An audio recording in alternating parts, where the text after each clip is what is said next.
Goblok, kalian berdua mau beneran mati ya?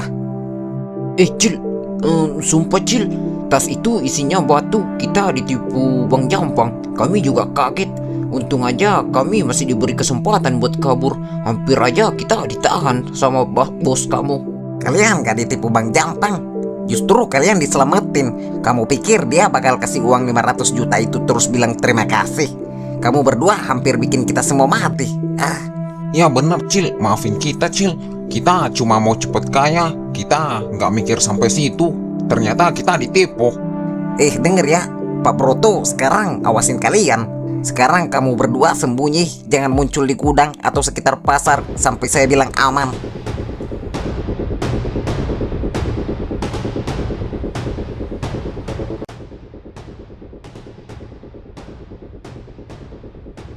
Waduh, ternyata si kampret ngintip tuh. Kok bisa ya dia ada di sini? Gawat nih. San, Kipli, saya baru ingat. Tadi saya dapat kabar dari teman saya di pasar. Katanya anak-anak kampung sebelah udah nemuin tas hitam itu di dekat jalan sepi itu. Ayo kita ke sana. Hah?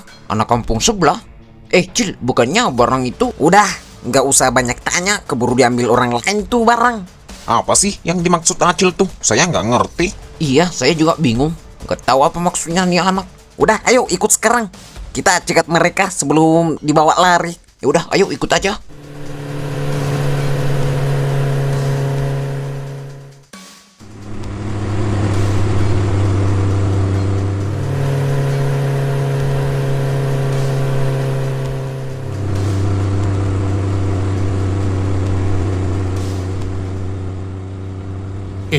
Ini tempat apaan sih?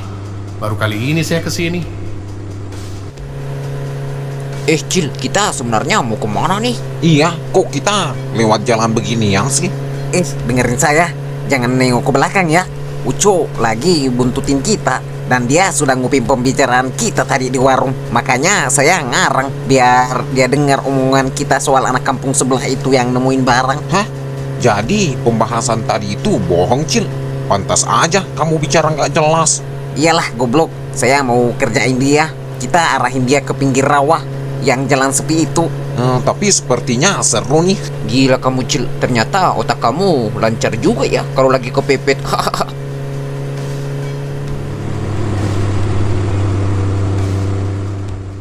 Nah, tuh lihat. Dia beneran ikut kan? Sekarang kita tinggal tunggu apesnya.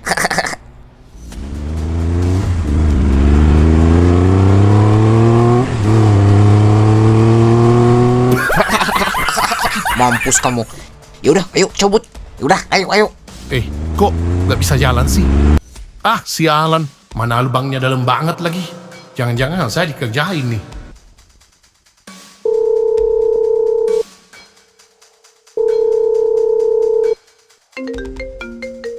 Waduh. Ucok, di mana kamu? Sudah jam berapa ini? Mana hasilnya? Maaf bos, saya lagi terjebak nih di jalan rawa-rawa daerah pinggiran. Mobil saya amblas masuk lumpur. Si Acil tuh, dia lari kencang banget, mengejar anak kampung sebelah yang katanya bawa tas itu. Kamu dapat gaji buat jadi intel, bukan jadi belut, Cok. Dengar ya, barusan bandar besar nelpon saya. Mereka bilang kalau tas itu nggak ketemu malam ini, kerjasama kita putus. Dan kamu tahu apa artinya kalau kerjasama putus? Saya bakal cari si Acil bos sampai ketemu. Ucok, otak kamu di mana sih? Bandar pusat sudah mulai menagih nyawa. Dan kamu masih aja sibuk main kuncing-kuncingan di sawah sama kulit pelanggul itu. Kenapa pencarian kamu cuma fokus sama si Acil sih? Bos, dengerin saya dulu. Saya bukan main-main. Saya sudah lama di jalanan. Saya tahu mana orang yang beneran takut dan mana orang yang lagi main licik. Si Acil itu, dia terlalu tenang buat ukuran orang yang hanya diancam gertakan. Dia itu cuman bocah kemarin sore yang cari makan. Kamu lihat tadi kan, dua temannya aja bego banget bawa batu bata. Itu bukti mereka nggak tahu apa-apa. Bisa jadi tas itu emang sudah dipungut sama orang yang lewat yang nggak kita kenal. Atau sudah diambil polisi. Nggak bos, justru di situ poinnya. Kejadian batu bata itu saya yakin itu cara Acil buat ngebuang kecurigaan kita. Dia sengaja ngorbanin dua temannya yang bego itu buat dapat panggung biar kita anggap mereka nggak punya barangnya. Saya yakin bos, ada sesuatu yang disembunyiin si Acil. Tapi waktu kita sudah habis goblok. Kalau kamu salah tebak dan barang itu sebenarnya sudah ada di tangan orang lain atau malah sudah dibuang ke sungai, kita berdua yang bakal dipanggang sama orang pusat. Kasih saya satu kesempatan lagi. Sampai besok saya bakal pantau gerak-gerik dia.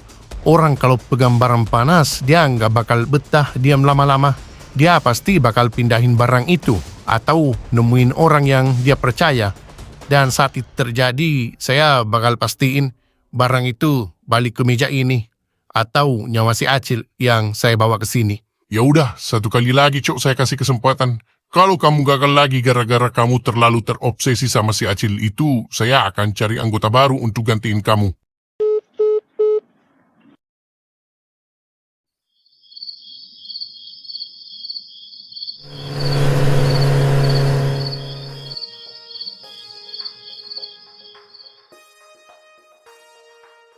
Bang, untuk sekarang sudah aman. Si Ucok lagi mandi lumpur tuh di sawah belakang rawa. Pintar juga kamu ya, Cil. Tapi kamu harus tahu, Pak Broto sekarang lagi ditekan sama bandar atas. Kalau bandar atas sudah turun tangan, situasinya bukan lagi soal 500 juta, tapi soal nyawa kita semua. Saya tahu bang, makanya saya kesini. Pak Broto makin curiga sama saya gara-gara kelakuan Santo sama Kipli. Tuh buktinya si Ucok sampai buntutin saya, ngikutin saya kemana aja. Terus gimana nasib barang aslinya bang? Aman kan? Aman, Cil. Saya cuman mau kasih saran, Cil. Biar beban di pundak kamu berkurang, kamu kan mau selamat. Mau dapat duit juga nggak? Hah, duit? Sejak kapan kita bahas soal dapat duitnya bang? Bukannya rencana kita cuman buat nunggu situasi aman, terus kita singkirkan tuh barang. Cil. Kamu terlalu jujur buat main di lumpur. Barang ini nilainya ratusan juta, bahkan bisa miliaran. Kalau kita cuma balikin gitu aja, kita cuma dapat ucapan terima kasih atau peluru di kepala. Sayembara 500 juta itu receh dibanding isi tas ini. Bang, sebenarnya abang mau apa sih?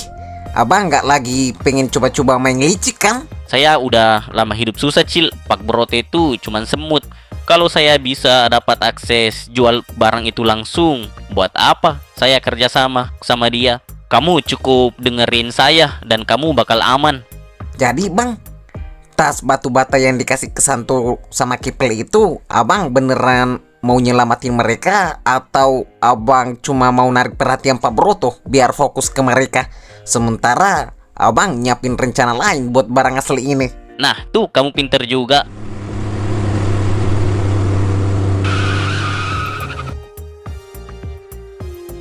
Siapa yang datang tuh bang?